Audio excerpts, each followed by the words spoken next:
Welcome back to another exciting episode of Cyber Defense TV. I'm your host, Gary Malewski, the publisher of Cyber Defense Magazine. Guess what? I have a very special guest sitting in the hot seat. His company does something very important. Probably one of the most critical things we can do is protecting the data. His name is Uzi Yair, and Uzi is the CEO of this company and the founder, and you're going to find his website at gttb.com. Uzi, welcome. Nice to be here. Thanks for having me. So you started this company when? We started in 2004. 2004, protecting data. How do you do data protection that works? Excellent. Thanks for asking. So protecting data is something that is amazingly convoluted and complicated. The reason is because data could leave your network on many different channels. Everybody knows about email, but there are many different protocols and many different ports where the data could escape the network. We call this data in motion. Is this covert data exfiltration you're talking about? It could be covert or otherwise. It could be a bad apple, it could be malicious or by mistake. Okay. Imagine, we have a case of one of our companies, the human resource head, sent an email to all the employees and with an attachment of a spreadsheet. The first sheet was almost empty, but on sheet number 3, she had a list of all the employees that are about to be fired the next day. You're kidding. So it wasn't malicious, but it was a mistake. That's a big mistake. Huge. But that's what we call data in motion. But the data could be in motion over to USB devices. It could be in motion to printers, to faxes. It's important to monitor such data at each of these egress points. What if the data is encrypted? Great question. If the data is encrypted, the only thing it could do is to either detect that it's encrypted, and if it is, then the only actions you can take is just to log this type of an activity or possibly block it. Do you have technology where you can create these kind of rules saying, you know what, I don't want some surprise giant encrypted files leaving the building? Maybe things like what happened to opm.gov, exactly. Or others, or anthem.com with 80 million records. Our recommendation is to definitely inspect the data before it's encrypted. However, if it's not inspected before it's encrypted, so for example, you can create a huge report from your Oracle database or the entire customer database, put it in a zip file, password protect it, and send it out to your own email address. But you will catch that for me. We will catch that. We will catch the fact that the file is encrypted, and then let administrators decide whether they want to release the file or possibly just block it altogether. In fact, we have a case in one of the ministries in Poland, the government of Poland. Their policy is that if the file is encrypted, they will first quarantine the file, pick up the phone, call the user and say, what's your password? Open the file, and then make a decision whether to let the file go or not. Of course, you cannot do that in the United States, but that's just an example of what people do in order to overcome this use case. How do we deploy your solution? And is it endpoint? Is it a non-inline? Is it a tapping of the traffic, or multiple aspects? How do we deploy? Right. So the system itself is really a set of tools that allows you to do data protection. For data in motion, we have two components. We have a gateway that sits at the edge of the network, and it's able to listen to all outbound traffic leaving your network.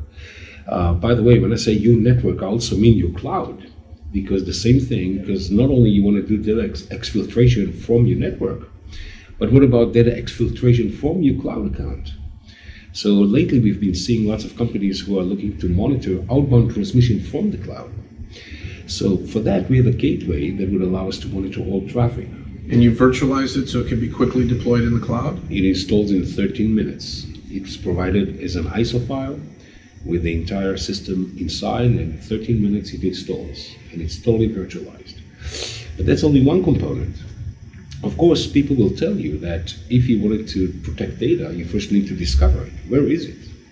So for that, we have a discovery server that sits on premises or on the cloud, and it is able to scan many different targets. It could scan file shares, SharePoint, it could scan local PCs, it could scan Outlook, it could scan Exchange databases. Sounds kind of like a vulnerability assessment engine, but you're not scanning for vulnerabilities, you're scanning for where's the data at rest? Exactly. I'm asking for where is the data. So you have two types of data. First data is known as what is known as PII, personal identifiable information, or PHI if it's in the medical area, personal health information. So that's the compliance type data. But the second type of data you want to protect will be your intellectual properties, your business plans, recipes, all sorts of stuff that, if caught by a third party, will present harm, financial harm to your company. That's what we define as intellectual property. Coca-Cola's secret formula hidden somewhere way in the back of the building. That'll be very nice, right? So, and So indeed, where is my data? And the system is able to define multiple data definitions in order to find the search criteria, whether it's intellectual property or personal identifiable information. Could be my tax forms that I should have worked on a corporate PC, but it's got a lot of info on it. If Social Security, date of birth, other things. Definitely. And beyond that, that tax form could have been scanned. So now, instead of a document, it really is a picture. Not only that, someone may have taken that picture and inserted it into a spreadsheet or maybe a Word document. How do you know that? Our system is smart enough to identify a picture inside a file. And once we do, we capture the picture, we send it over to our OCR server, and the OCR server will spit back the text of that picture.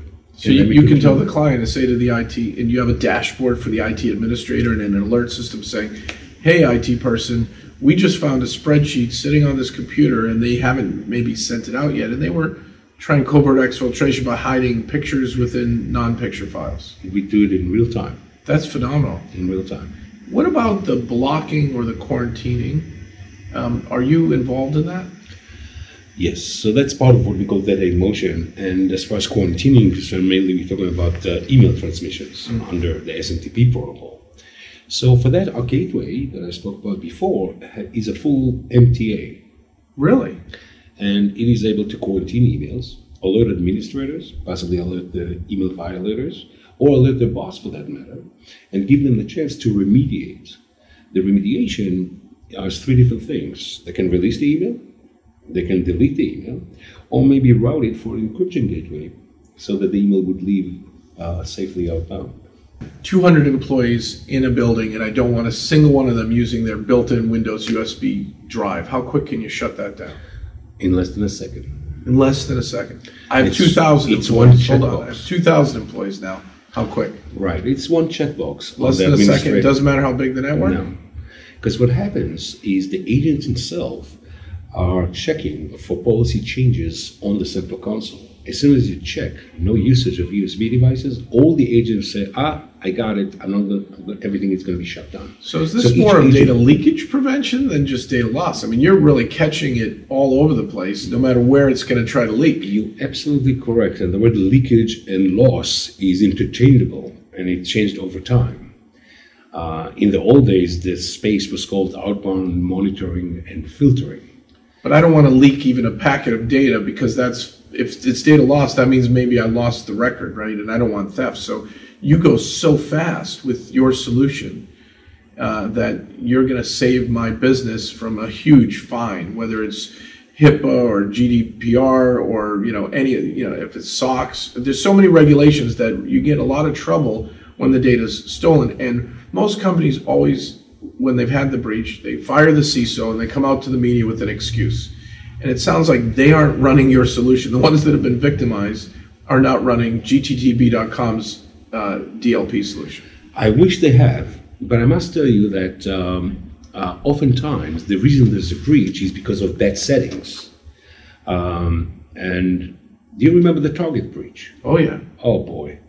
It turns out that if they had looked at the logs on that day of the breach itself, they would have known there's a breach. The problem was that there are so many security systems out there that brings thousands and thousands of events per day to a SIM receiver or otherwise. The problem is that most of them are false positives.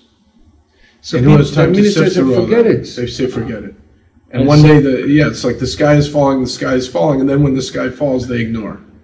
That's why they should choose GTB technologies. This has been because ours yeah. is amazingly accurate. In fact, we developed a technology that we have a patent on that renders the system to have zero false positives. Zero false now, positives. that's an outrageous statement to make, and I'm sure any of the audiences who are looking at this say, yeah, right.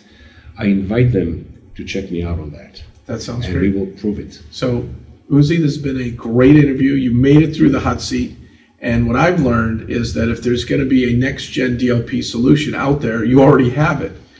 So thank you. And what I'd like our users to do, thank you so much. I'd like our users, please, because it's the data. Don't let it leak.